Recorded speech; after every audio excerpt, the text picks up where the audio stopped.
నమస్తే, welcome to Aadya TV. నేను మీ స్వర్ణ. ప్రస్తుతం మనతో పాటు ఉన్నారు పొలిటికల్ అనలిస్ట్ అడుసుమిల్లి శ్రీనివాసరావు గారు. మాట్లాడదాం. నమస్తే అండి. నమస్కారం అండి.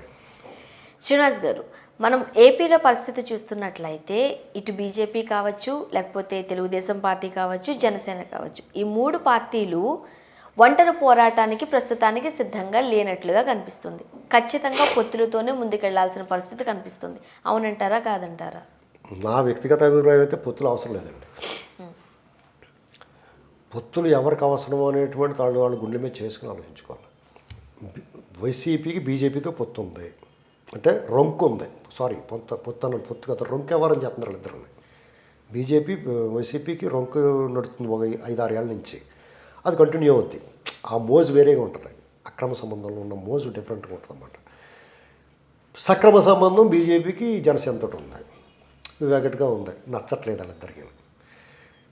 వంటి ముట్టినట్టు ఎడమోకంగా ఉంటున్నారు. ఎందుకంటే కలిసి ఎక్కడికి వెళ్తలేదు, కలిసి పని ఏ పోరాటం చేయట్లేదు. అది కనపడుతుంది. వాళ్ళు మాత్రం జీవీఎల్ జగన్మోహన్ రెడ్డి గారికి కష్టం వచ్చిందని కూడా జీవీఎల్ నరసింహారావు వచ్చేస్తాడు, విష్ణువర్ధన్ రెడ్డి వచ్చేస్తాడు, ఆడెవడో ఇంకోటి ఉంటాడు ఇన్ఛార్జ్ అంటే ఆడు వచ్చేస్తాడు, ఇవన్నీ మాట్లాడుతూ ఉంటారు. వీళ్ళకేమో నోటా దాటిన ఓట్లు ఉండవు ఇక్కడ ఆంధ్రప్రదేశ్లో. వీళ్ళు మాత్రం పెడబొబ్బలు ఇస్తారు. గట్టిగా మీటింగ్ పెడితే 6 ఆటలు జనం ఉంటారు వీళ్ళకి. వీళ్ళు ఏం మాట్లాడతారో, మేము రేపు రాబోయే మాదే అధికారం అంటారు. ఎలాగొస్తారా అని అడిగితే సమాధానం ఉండదు. నీకు ఇక్కడ ఒక్క స్థానంలో కూడా నీకు నోటని దాటావు కదా ఓట్లు. ఇప్పుడు మంది జనం నీ వెనకాల లేరు కదా, నువ్వు ఎలాగొస్తావు అధికారంలోకి? నువ్వు ఎవరిని పట్టుకుని వస్తావు? వీళ్ళు బతుక్కి టీడీపీ ఉండేది ఇది వరకు. వాళ్ళు ఏంటి, ఈ దేశంలో అష్టదరిద్రాలు పాలైపోయి ఈ దేశం మొత్తమే 2 సీట్లు వచ్చినప్పుడు 1 సీటు ఆంధ్రప్రదేశ్ని టీడీపీ దైవం వచ్చింది. టీడీపీ పెట్టిన భిక్ష, ఆ విత్తనానికి నీళ్లు వేసి మొక్క మంచిలో చేశారు. వాళ్ళకే కడుపులో చేయట్టారు. తెలుగు వాళ్ళకి ద్రోహం చేశారు. తెలుగు వాళ్ళకి ద్రోహం చేసినప్పుడు ఎవడైనా సరే సర్వనాశనం అయిపోతాడు. వీళ్ళు ఉసిరి తైలేదు. ఈ తెలుగు వాళ్ళు కూడా అవివేకులు అయినా సరే అలాంటి అమాయకులు అవివేకులకి అన్యాయం చేస్తే అవతల దెబ్బతలేస్తే కాంగ్రెస్ చేసింది. దెబ్బైపోయిందా? ఇప్పుడు ఇదే బీజేపీ ఉంది. అలాగే రాజశేఖర రెడ్డి గారు, జగన్మోహన్ రెడ్డి గారు ఎలాంటి మ్యాండేట్ ఇచ్చారు? ప్రజలకు నమ్మక ద్రోహం చేశాడు కదా, ప్రజల మీద పగట్టాడు కదా. అంచేత ఆయన 3 ఏళ్ళు తిరగకుండా ఏమి మొదలు స్ట్రైక్ వేయడం లేదా?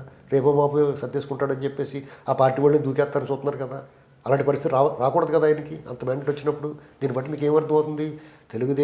తెలుగు ప్రజలకు ఎవడన్నా అన్యాయం చేస్తే, తెలుగు ప్రజలను ఎవడన్నా మోసం చేస్తే వాళ్ళు అడ్రస్ లేకుండా పోతారు.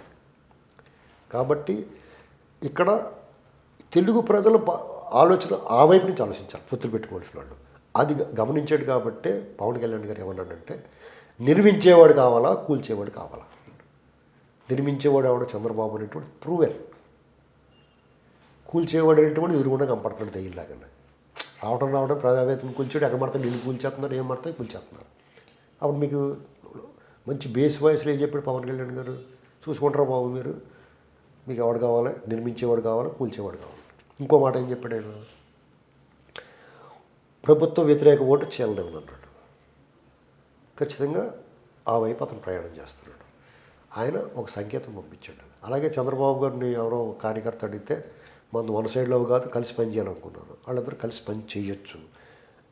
ఇద్దరు నాయకులు బాగానే కలిసి పనిచేస్తారు. ఇద్దరు మంచి సుహృద్భావ వాతావరణం ఉంది. పవన్ కళ్యాణ్ గారు కష్టం వస్తే చంద్రబాబు గారు వెళ్ళి సంఘీభావం ప్రకటించాడు. చంద్రబాబు గారిని వీళ్ళు ఏదో కుప్పంలో ఇబ్బంది పెడితే పవన్ కళ్యాణ్ గారు వచ్చి ఈయనకి సంఘీభావం ప్రకటించారు. వీళ్ళిద్దరు చేతులు బాగానే కలుపుకున్నారు. అలాగే టీడీపీ శ్రేణులు అవసరానికి మించి అనవసర నిజాయితీ, అక్కర్లేని మంచితనం ప్రదర్శించి పవన్ కళ్యాణ్ గారిని కానీ జనసేన కానీ ఏమనరాళ్ళు. అసలు ఇంత ద్రోహం చేసిన బీజేపీని కూడా ఏమనరాళ్ళు. కానీ జనసేన కేడర్ చూడండి, అష్టం మాట్లాడతారు. అంటే ఒక స్థాయి లీడర్లు కూడా మేము ఆ 7% ముఖ్యమంత్రి అయిపోతాం, మమ్మల్ని ముఖ్యమంత్రి చేయండి. ఎవరు చేస్తారండి ముఖ్యమంత్రి? మీరు అవ్వాలంటే ప్రజలకు కలవాలా.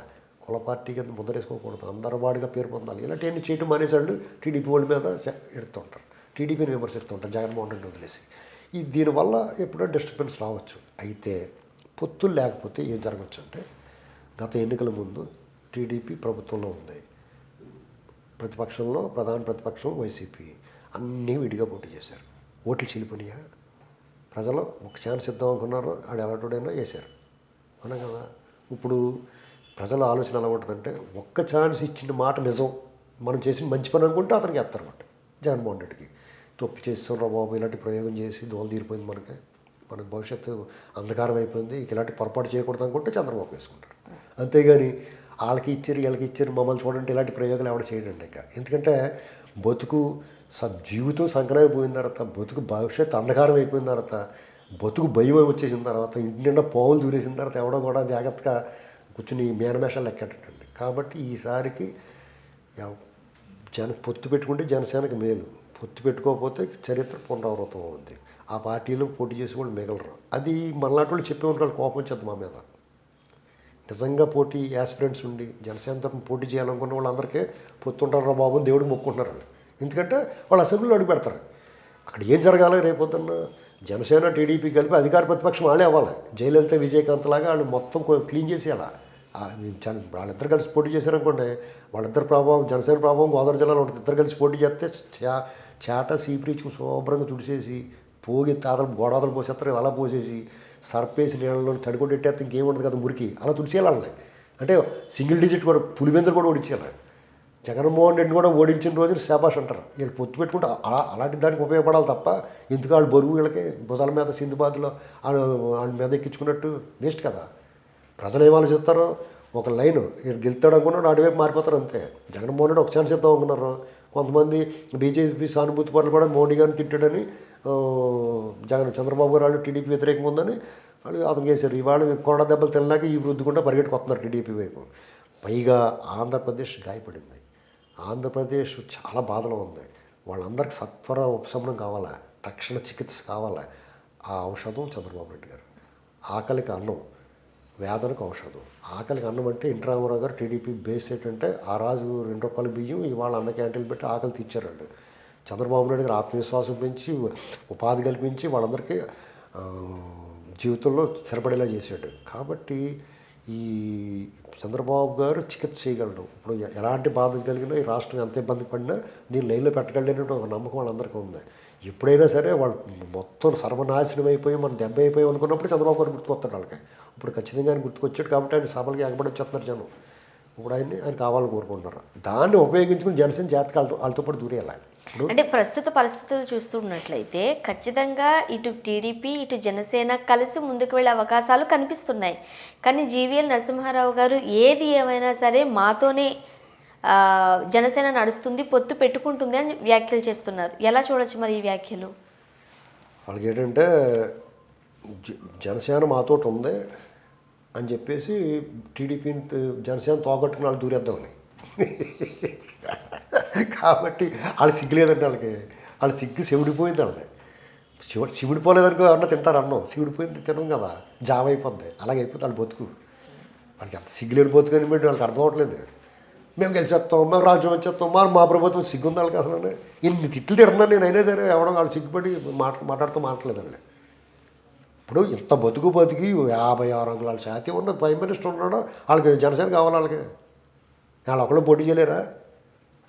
లేదా జగన్మోహన్ రెడ్డితో పోవచ్చు కదా. వాళ్ళు చాలా బాగా చేస్తున్నాడని మాట్లాడతారు కదా. అంతా సూట్ కేసులు తీసేసుకుని ప్రతి నెలనే ఉద్యోగులు జీతం ఎత్తడేయడం కానీ వీళ్ళందరికీ చెత్తడు ప్రతి 1వ తారీఖుని డబ్బులు జగన్మోహన్ రెడ్డి గారే. ఆ డబ్బులు తిన్న పాపనికి అలా మాట్లాడుతూ ఉంటారు వాళ్ళు. జనసేన మీకు పవన్ కళ్యాణ్ గారికి వీళ్ళ మీద అధికారం వచ్చిందండి.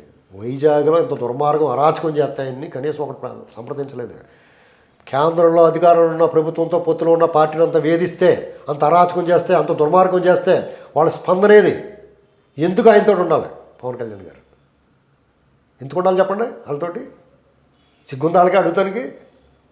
వాళ్ళే బర్తరఫ్ చేయాలి. ఇంత అరాచకం జరుగుతున్నప్పుడు, రాజ్యాంగాన్ని ఉల్లంఘిస్తున్నప్పుడు, చట్టాన్ని ఉల్లంఘిస్తున్నప్పుడు ఆ ప్రభుత్వాన్ని బర్తరఫ్ చేయడానికి అన్ని అర్హతలు ఉన్నాయి జగన్మోహన్ రెడ్డి గారి ప్రభుత్వానికి. అన్ని వైలేషన్సే, రాజ్యాంగ ఉల్లంఘనలే 100 ఉన్నాయి బర్తరఫ్ చేయడానికి అవకాశాలు. ఎందుకు చేయట్లేదు? ఎందుకు నాకుతున్నారు వాళ్ళని? ఎన్ని తెలియదా పవన్ కళ్యాణ్ గారికి? బీజేపీతో వెళ్తే రాయి కట్టుకుని బావిలో దూకినట్టు అనేటువంటి విషయం అందరికీ తెలుసు. కాబట్టి ఆయన దూరంగా ఉంటున్నాడు. థ్యాంక్ యూ సో మచ్ అండి శ్రీనివాసరావు గారు. Thank you very much.